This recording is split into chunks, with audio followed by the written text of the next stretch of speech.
तो हाल ही में दौसा का प्रभारी भी बनाया गया है उपचुनाव के मद्देनजर। लेकिन इस बीच में ये बड़ी खबर आई, किरोड़ीलाल मीणा ने सभी को चौंकाया। बीच में ऐसा लगा था कि शायद इस्तीफा ना दें क्योंकि समय हो गया था काफ़ी इस बात को कहे हुए, लेकिन उन्होंने जो इशारा किया था अपने ट्वीट के माध्यम से कि वचन नहीं जाने देंगे और इस्तीफा देंगे, और वही हुआ। उन्होंने आज इस्तीफा दे दिया है। हमारे ब्यूरो चीफ शशि मोहन शर्मा एक बार फिर से कनेक्ट हो गए हैं, बातचीत करने की कोशिश करेंगे। शशि, आपकी आवाज़ स्पष्ट नहीं आ पा रही थी, तो मैं चाहूँगा आप अपनी बात पूरी कर लीजिए और क्या रिएक्शंस आ रहे हैं, क्योंकि आज दूसरा दिन है, विधानसभा का सत्र भी चल रहा है। इस बीच में किरोड़ीलाल मीणा का इस्तीफा कितना बड़ा झटका बीजेपी के लिए, और ये कितनी बड़ी खबर?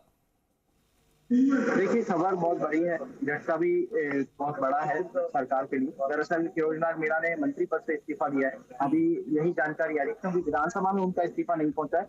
इसका मतलब यही है कि उन्होंने मंत्री पद से इस्तीफा दिया। अब ये इस्तीफा उन्होंने सरकार को सौंपा है, लेकिन क्या मुख्यमंत्री उनके इस इस्तीफे को मंजूर करने के लिए राज्यपाल को भेजेंगे? क्या उनके इस्तीफे की स्थिति रहेगी, उनका स्टेटस रहेगा? हालांकि सदन में ये जानकारी दी गई है कि कृषि विभाग के जवाब देने के लिए दूसरे मंत्री को नियुक्त किया गया है। संसदीय कार्य मंत्री इसमें दखल रखेंगे और उनकी तरफ से जवाब आएंगे। जोराराम कुमावत को भी कुछ जिम्मेदारी दी गई है। लेकिन सवाल ये कि क्या ये सरकार पर किसी तरह के संकट की स्थिति है? ये सवाल गोविंद डोटासरा से हुआ तो उनका कहना था कि अभी तो संकट की शुरुआत हुई है, धीरे धीरे दूसरे मंत्री और विधायक भी इस तरह का दबाव बना सकते हैं, इस्तीफा दे सकते हैं। निर्दलीय विधायक यूनुस खान जो पहले वसुंधरा सरकार में मंत्री रहे, उनसे हमारी बातचीत हुई। उन्होंने कहा कि किरोड़ीलाल मीणा ने सोने का पिंजरा तोड़ दिया है। आपको ध्यान होगा, पिछली जब विधानसभा की बैठकें थी, पिछले सत्र में उन्होंने कहा था कि उन्हें सोने के पिंजरे में ऐसा मंत्री पद ऐसा दे दिया है जैसे उन्हें लग रहा है सोने के पिंजरे में वे बैठे हैं। लेकिन इस सोने के पिंजरे पर किरोड़ीलाल मीणा तोड़ते हुए दिखे। अब मंत्री आ रहे हैं, कन्हैयालाल चौधरी उनसे बातचीत करने की कोशिश करते हैं। किरोड़ीलाल जी ने इस्तीफा दे दिया है, क्या कहेंगे आप? शशि, आप बने रहिए हमारे साथ, बातचीत का सिलसिला जारी रहेगा। दीपक का रुख करेंगे, हमारे सहयोगी दीपक कनेक्ट हो रहे हैं। दीपक, एक बड़ी खबर निकलकर सामने आई, सियासी गलियारों में किरोड़ीलाल मीणा ने इस्तीफा दे दिया है। इस वक्त आपकी मौजूदगी कहां, क्या हलचल इस वक्त इस खबर के बाद?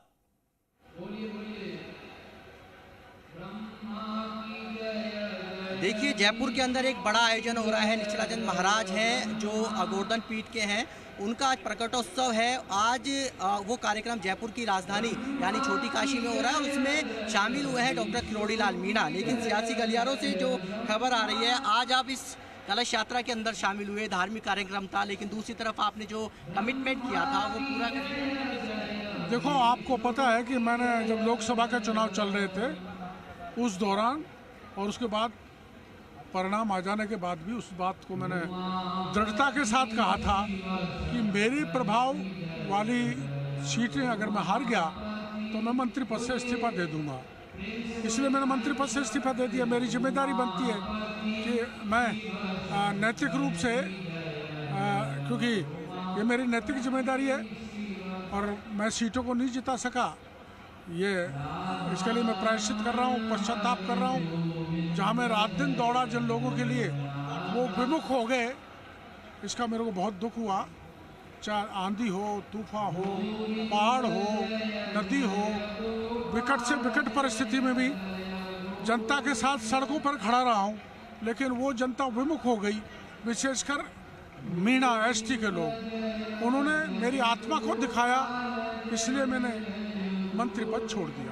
किरोड़ीलाल जी, आपको 7 सीटों की भी जिम्मेदारी दी गई थी, पूर्वी राजस्थान की आपको जिम्मेदारी दी गई थी। पूर्वी राजस्थान की 4 सीट हम जीत गए, लेकिन 3 हार गए, करौली, सवाईमाधोपुर, दौसा, जहाँ सर्वाधिक मैंने आंदोलन किए हैं।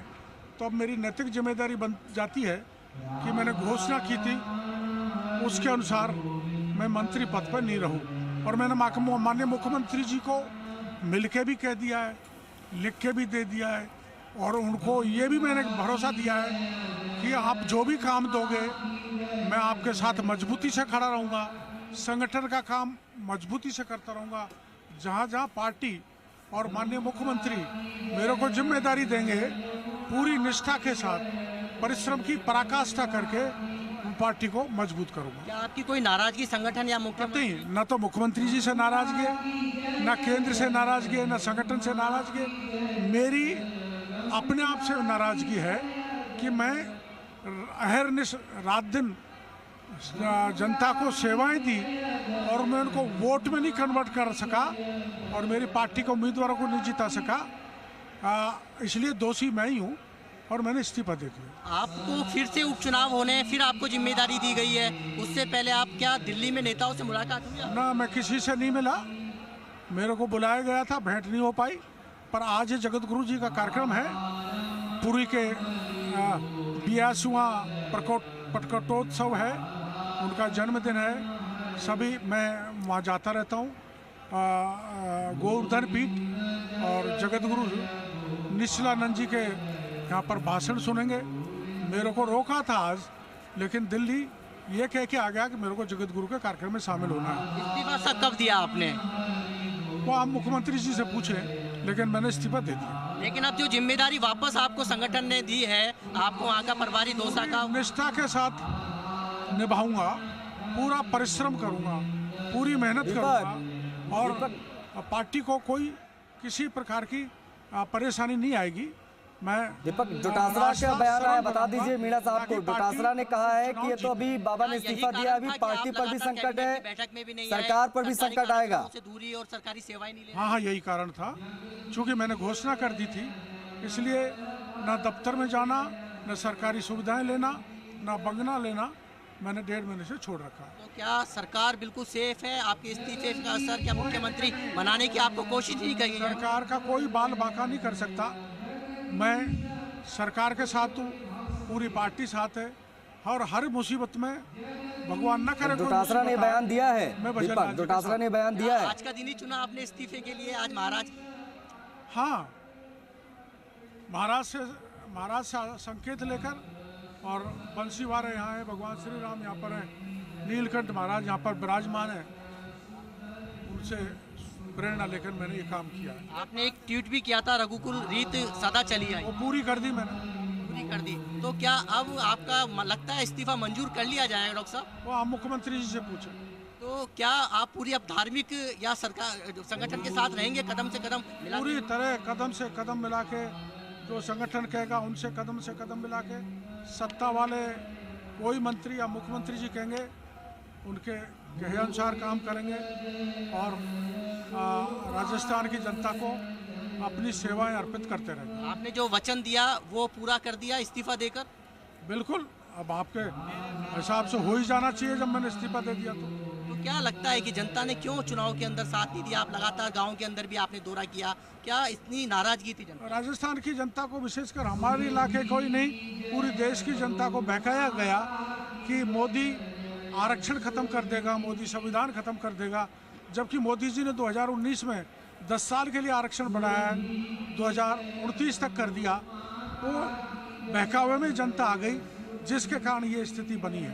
तो अब क्या धार्मिक कार्यक्रमों में आज लेंगे आप? सदा से धार्मिक कार्यक्रमों में जाता रहा हूँ, मैं धार्मिक प्रवृत्ति का हूँ, आध्यात्मिक में भरोसा करता हूँ, सनातनी हूँ, हिंदू हूँ। और कुछ आदिवासियों ने जो ये कहा था, एसटी के लोगों ने, कि हम हिंदू नहीं हैं, उस समय मैं आमागढ़ में रात के अंधेरे में सारे संकट सहन करते हुए, जहाँ सांप थे, घोड़े थे, पैंतर थे, फिसलन थी, बरसात हो रही थी, यही मौसम था, और मैंने जाके वहाँ झंडा फहरा दिया था। इसलिए मैं कट्टर हिंदूवादी हूँ। आप आवाज़ जनता उठाते आए हैं, चाहे युवा की हो, चाहे परीक्षा की हो, अब आप मंत्री पद से इस्तीफा दे चुके हैं, अब क्या खुलकर? आवाज़ें बराबर उठती रहेंगी। आपको पता है, आरएस की परीक्षा पोस्टपोन्ड मैंने सरकार में कराई। आपको पता है 3-4 पत्र जो पिछली सरकार में गड़बड़ हुई थी, वो मैंने मुख्यमंत्री जी को पत्र लिखा, उसकी एसओजी की जांच हो रही है, जल जीवन मिशन सीबीआई को दे दिया। तो जो भी गड़बड़ होगा वो सरकार की जानकारी में मैं लाने का काम करूंगा। आपको क्या मनाने की कोशिश नहीं की गई डॉक्टर साहब की कि रुक जाइए, ठीक है, हार जीत चलती है? नाराजगी वाली कोई बात है ही नहीं, इसलिए मनाने का सवाल ही नहीं उठता।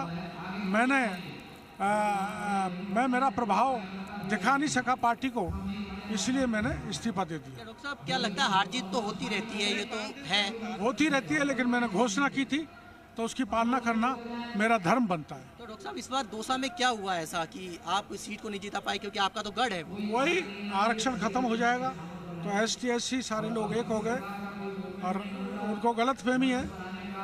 मोदी जी ने यहाँ तक कह दिया था कि साक्षात अंबेडकर भी धरती पर आ जाए तो भी मैं आरक्षण को खत्म करने वाला नहीं हूँ, लेकिन बहकावे में आ गए। अब उनको समझाएंगे। तो समय रहते यदि हम